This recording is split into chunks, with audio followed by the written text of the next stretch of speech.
Você não depende do ambiente, você não é refém da geografia, você não depende de circunstâncias. Porque se a palavra de Deus diz que verdadeiramente aqueles que estão em Jesus são livres, você não pode ser refém ou dependente de algo externo, se você já foi feito livre por completo. Se Deus me fez verdadeiramente livre, eu sou livre para prosperar, livre para avançar, livre para viver promessas, livre para romper, livre para viver o novo. E os meus inimigos, eles são a plateia, porque a palavra de Deus diz que Ele prepara uma mesa para mim, na presença dos meus inimigos. E a intimidação é só um combustível, e as palavras contrárias são só testemunho, e os gigantes são só um degrau. E as tempestades são só uma escola. Tempestades são uma escola da fé, gigantes são degraus para um próximo patente. Palavras contrárias são combustível para a gente se lembrar que sempre tem alguém com uma opinião a respeito do que a gente deveria fazer, mas o que nos move é uma palavra de Deus a respeito daquilo que Ele já fez. Pessoas têm opiniões, você deveria fazer isso ou aquilo, você deveria entrar nessa porta ou naquela, mas Deus não se move a partir de uma opinião de outros. Ele é a própria palavra que já liberou sobre você o seu destino. Você está comigo? Diga amém. Então, para viver o novo, eu preciso me desprender de base de segurança. Eu preciso abrir mão daquilo que talvez seja a minha confiança. A Bíblia diz que no ano em que morreu o rei Uzias, o profeta ele fala: no ano em que morreu o rei Uzias, eu vi o Senhor assentado no alto sublime trono. Eu vi anjos em torno desse trono, e com as asas cobriam os pés para que não tocassem naquele lugar, com outras asas cobriam o rosto para que não vissem a glória, e com asas nas costas eles voavam em torno do trono de Deus, dizendo: Santo, Santo, Santo é o Senhor dos exércitos, e toda a terra está cheia da sua glória.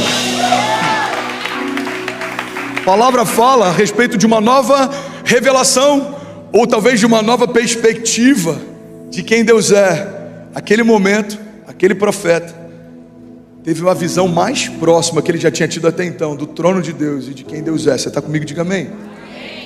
Agora, eu não sei se por coincidência ou não, eu acredito em ciclos de Deus.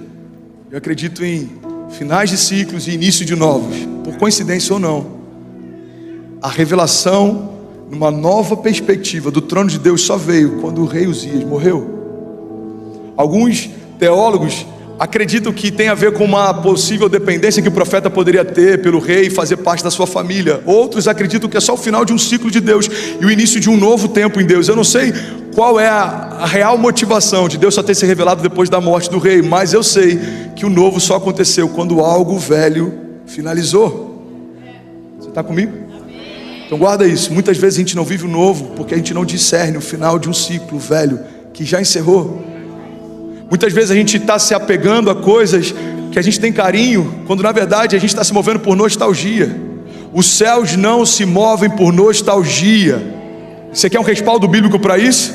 O papel do sacerdote em manter o fogo aceso não é gerar um fogo novo, porque o fogo só Deus pode acender. Irmão, guarda isso, não se perde. Vem comigo, você está comigo? Amém? Deus não tem responsabilidade com um fogo que Ele não acendeu. A Bíblia diz que em algum momento, quando o fogo apaga, o sacerdote tenta acendê-lo, e Deus olha para aquilo e Ele não reconhece o que viu, e Ele diz: esse fogo é um fogo estranho. Irmão, era fogo, queimava no mesmo lugar, mas não fui eu quem fiz. Deus não tem responsabilidade com o que Ele não começou.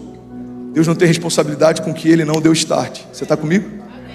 Mas qual que é o papel do sacerdote? O sacerdócio consiste em manter o altar pronto para que Deus continue fazendo a chama queimar. E a promessa que Deus tem para nós é que o fogo queimará sobre o altar e ele não se acabará. Mas como que o fogo se mantém aceso? Quando eu abro mão das cinzas daquilo que queimou ontem, não queima mais, e coloco lenha nova para Deus manter um fogo aceso. Irmão, olha para mim, perseguir o novo tem a ver com celebrar o que Deus fez no passado, mas não se prender ao passado. Celebrar o que Deus fez num tempo, mas não se prender a um tempo. Celebrar o que Deus fez numa estação, mas não se prender a uma estação, porque Deus não parou no teu passado. Deus está no teu presente e Ele está te convidando para desenhar junto com você o teu futuro. Era tão bom naquela época, mas Deus tem coisas novas. Eu vivi tantas coisas incríveis em 1995, mas Deus está fazendo algo novo em 2022. Eu lembro que Deus faz algo comigo no acampamento em 2004, mas Deus quer fazer coisas novas no seu quarto, no seu carro, num domingo de manhã, na Lagoinha Miami. Deus está pronto para fazer coisas novas. Então qual a minha função? Além de desejar o novo, discernir o novo, é me despedir do velho. Deus, obrigado por essa estação. E obrigado pelo novo tempo. Obrigado por esses milagres do passado, mas eu estou pronto para viver novos milagres no futuro. Obrigado pelo que o Senhor fez em 2021, mas eu estou pronto para viver o que o Senhor quer fazer em 2022. Obrigado pela última semana, mas eu estou pronto para viver os milagres da próxima semana. Você está comigo? Eu não vou conseguir concluir essa palavra, mas eu talvez antecipe algumas chaves que eu ia deixar para o final. E uma dessas chaves é que para a gente viver o novo, a gente precisa aprender a declarar o novo. Palavras não são só palavras. Palavras movem o sobrenatural. Palavras geram novas realidades. Palavras quebram palavras contrárias. Palavras comunicam, acionam, ativam. Há quem diga que acreditar que declarações de fé possam mudar alguma coisa anularia a soberania de Deus.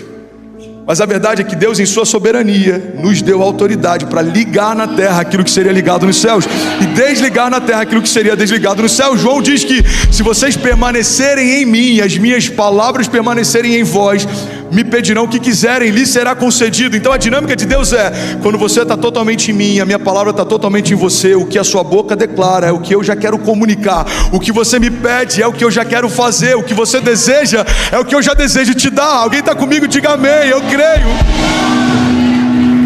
Então, para viver o novo, eu preciso declarar o novo. Profeta, por acaso esse vale de ossos secos pode voltar a viver? Senhor, tu sabes. Então abre a sua boca e profetiza. Vale de ossos secos, cidade de Miami, sul da Flórida, Lagoinha, LMC, Brasil, Luxemburgo, Israel, Alemanha, Japão, Argentina, Cabo Verde, Peru, Espanha, Samatã, Angola, Grécia, Noruega, Moçambique, Portugal, Brasil, Estados Unidos, Canadá, Áustria. Volte a viver, assim diz o Senhor. Ouçam o que diz a voz do Senhor. É tempo de se colocar de pé. Então o profeta declara o que ouviu, e o vale de ossos secos corresponde ao que ele falou. Tem alguns ossos secos na sua história que só estão esperando uma voz de comando para voltarem a viver. Eles não vão falar por você, eles vão ouvir o que você fala.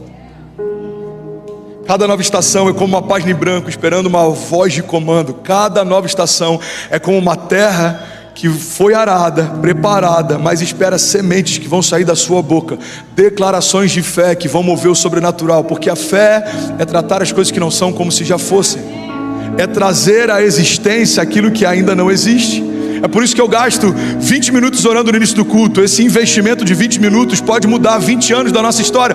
Por quê? Porque numa atmosfera de fé, quando há concordância, a palavra que sai da nossa boca, ela encontra lugar ao nosso redor. A paz que existe dentro de mim começa a transformar um ambiente de paz ao meu redor. A fé que existe dentro de mim começa a gerar frutos da fé ao meu redor. As promessas que eu carrego começam a estabelecer realidades ao meu redor. Eu preciso colocar para fora aquilo que Deus já colocou dentro de mim. Você está comigo? O problema é que tem muita gente que não carrega nada e quer liberar algo, mas também tem muita gente que carrega algo e não quer liberar nada. Precisa receber e liberar. E quanto mais você libera, mais Deus te dá. Você ouve os céus e você abala a terra. Você ouve os céus e você afeta a terra. Olha que interessante, a Bíblia diz sobre o momento em que Jesus chama alguns discípulos mais próximos. Ele vai para o alto de um monte e acontece o momento da transfiguração. E naquele momento Pedro olha para aquilo e a Bíblia diz que ele, tomando a palavra de Jesus, ou seja, ele se antecipando, ele fala: Senhor, vamos construir tendas aqui, vamos permanecer para sempre. O que Pedro não tinha entendido é que Deus sempre vai te levar ao lugar mais alto nele, para revelar algo para você que precisa ser comunicado para outros. Então não tem a ver só com se destacar da multidão e ouvir Deus em secreto. Tem a ver com se destacar da multidão e ouvir algo que Deus falou só para você, mas em algum momento você precisa descer do monte e comunicar aquilo que ouviu. Abrir a sua boca e liberar o que Deus falou com você. Liberar o sobrenatural. Você está comigo? Diga amém.